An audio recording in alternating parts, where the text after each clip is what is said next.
Okay, you all good? Let's do it. Hello and welcome to the B2C Lead Generation Podcast. Today, myself and Simon are just going to have a quick conversation to try and answer a simple question about lead generation and to offer some ideas and tips you can hopefully implement in your own work. We hope you find it of value.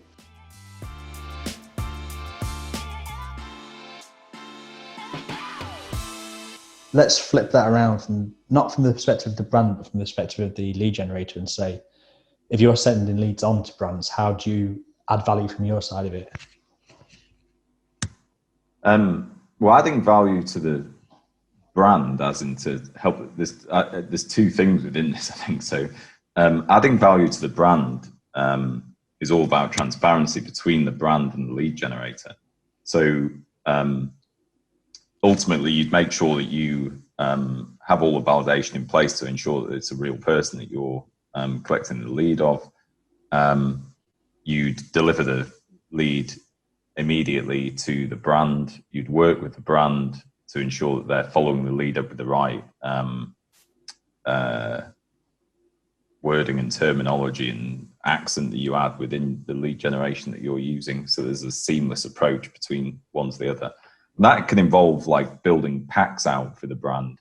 So showing the lead generation process, showing who you're targeting, the messaging that they're seeing. And then when the brand gets hold of the lead, they can actually use that to start the conversation with the prospect that should ultimately lead to higher conversions. Then if the brand can feed back the results in real time, ideally, back to the lead generator, they can then use that to start changing their buying of traffic. Let's say they're using something like Facebook or PPC to start going after conversions.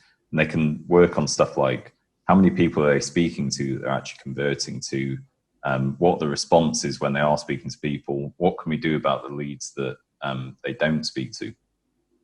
And then the other thing is that I do is start resubmitting leads in real time that come back through a funnel, because one of the sort of problems that always happens between lead generators and brands is the lead generators might not trust the actual sales approach of the brand. Let's say something happens, they don't get hold of something. If that person comes back into the lead generation process again, you actually want to resubmit that person, because they're just going to get lost in the ether and just be in this sales cycle that can't get hold of them. So there's quite a few things that they can do together. But ultimately, what's really interesting about this is the brand. If let's say they're driving the lead into a call center function again, which is like an outsourced call center that the brand is using, the brand won't be nurturing that email a lot of the time. Won't be nurturing that prospect either via email or SMS or something. They just go into a dialing cycle and call them. So it actually creates a massive opportunity for the lead generator to create their own brand, where a lead comes in, they see a form which might be a brand that the lead generator has built, and then they are submitting the lead. What I would do to start adding more value as a lead generator to the prospect and start building out my own brand is I'd have multiple buyers behind each lead that came in. So I wouldn't just be working with one brand in that vertical. I'd work with 5 or 6, which might mean that you need to collect more leads, or have like a really low number that you're passing around. And what you're trying to do is actually provide the best value to the consumer that's going to match their interests the most. The more information you can capture in the form, which is why you use something like multi-stage forms, the more aligned you can get the right brand with the right lead, right? So let's say, I don't know, it's coming in for energy or something, and you know that in different areas of the UK, for example, there's different prices on the energy. It's a bit like the comparison sites do. If you can start applying that within your lead gen funnel, you can actually just divert the lead on a ping tree to the right energy provider, so they're much more likely to get the right deal. Then I'd get the sales responses back from the lead generator and send a Trustpilot link to that individual. So when they've converted and had a great deal, and it's actually your brand that it came in, you can start getting Trustpilot reviews back to your brand that generated the original lead. And then obviously you can use that in your assets, and when anyone searches for your brand, it starts getting used. And then any leads that don't convert, you can put them into a nurturing funnel for the brand so you can start getting resubmissions. This can be, would you like a call now if they haven't converted over the first 2 days, and put it on an SMS with a link, and if they submit it, it'll drive the lead back into the center. This is when you start then working on other verticals as well. So let's say you had an energy offer as the first vertical that the lead was coming in on, and then a week later you send a broadband offer to the same prospect, and that can be for the people that have converted or not converted. And again, it's your brand, so you align the brand, so it could be like energy for you, now you have broadband for you, and then you could do another one which is, I don't know, mobile phones for you, and you just keep going down its line with a time period between each one. But do you think like the average lead generator, and I mean, I don't know what the average lead generator looks like, it changes, but like is able to build a brand like relatively easy? I mean, I know for us, we can build brands like dead quickly, but like if you're an average lead generator who wants to just like, how difficult is that, do you think? I mean, it's not actually that difficult. I think what's difficult is getting the clients and getting the traffic. I mean, it's the same for all lead generators, right? But the thing is, it's the same with a lot of lead generators. Look at it in the same way that a brand looks at it. All they're going for is the lead, and then submit the lead, get paid, and then the brand is trying to make the sale. And so it's all like a one-hit wonder going down the line. Whereas if both of them start looking at it as just the start of the relationship, I think that's where you start building the brand out.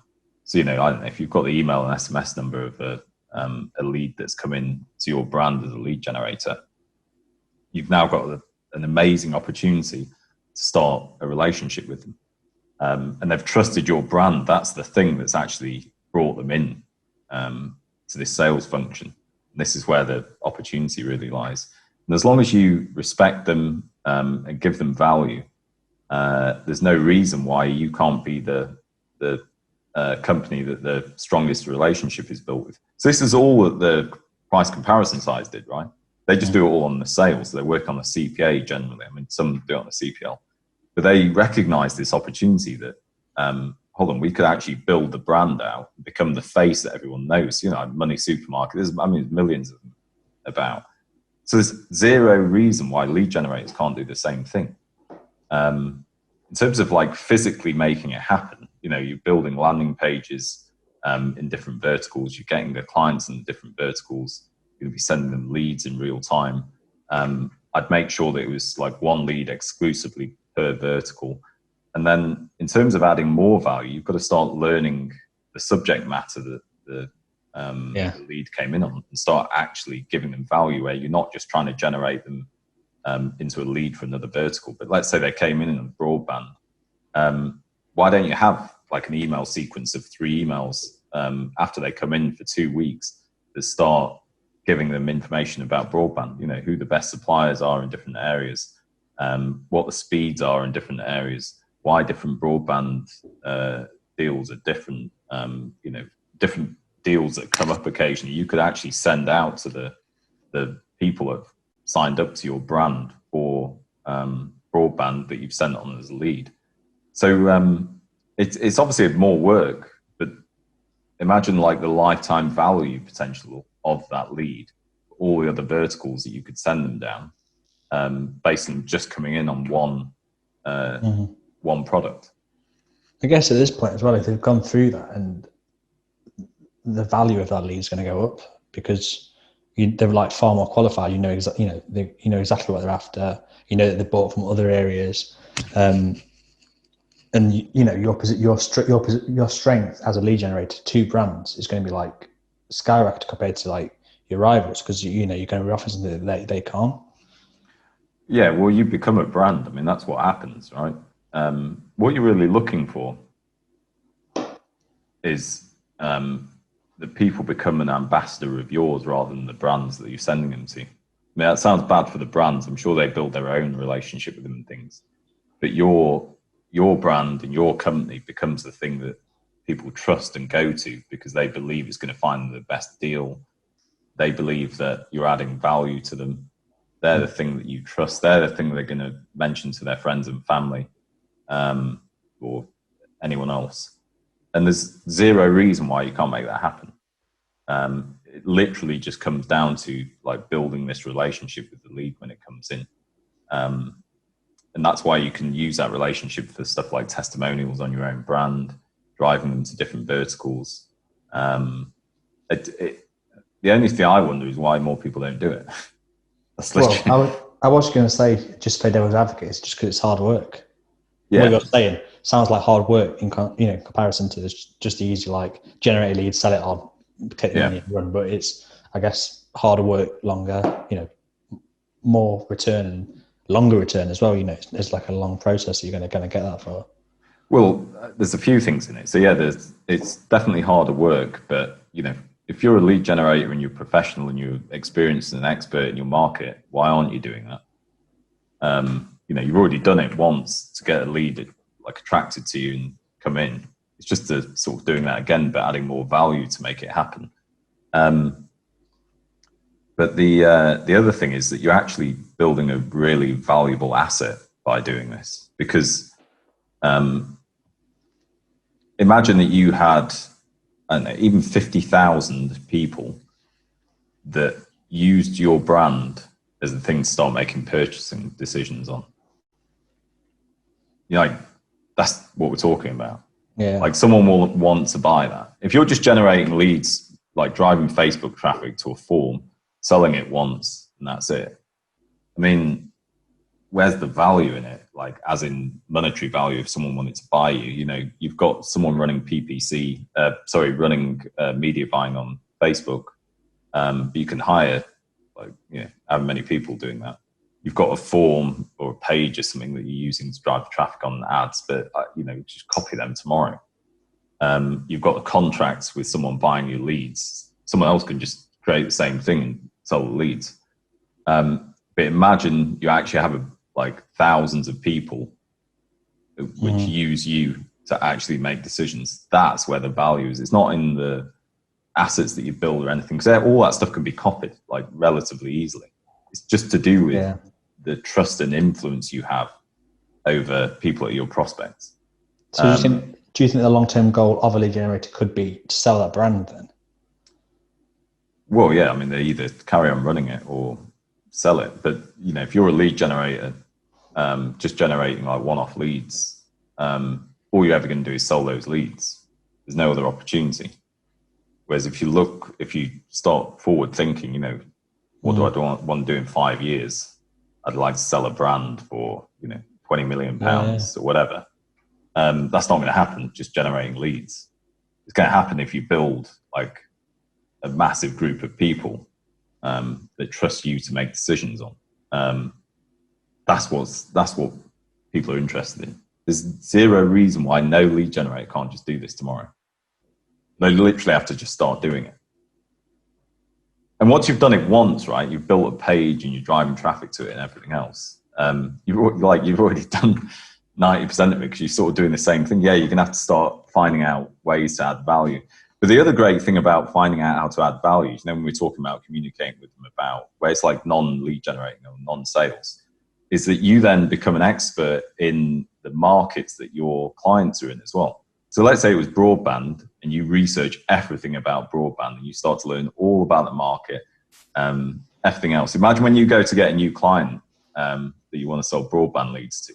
You're going to be talking to them on a completely different level than someone ringing them up going, "Oh, do you want to buy some leads?" However you look at this, there's no negatives to it. It just requires a bit of work, hard work at the beginning. And it's not going to be easy, right? I'm making it sound like everyone could do it tomorrow.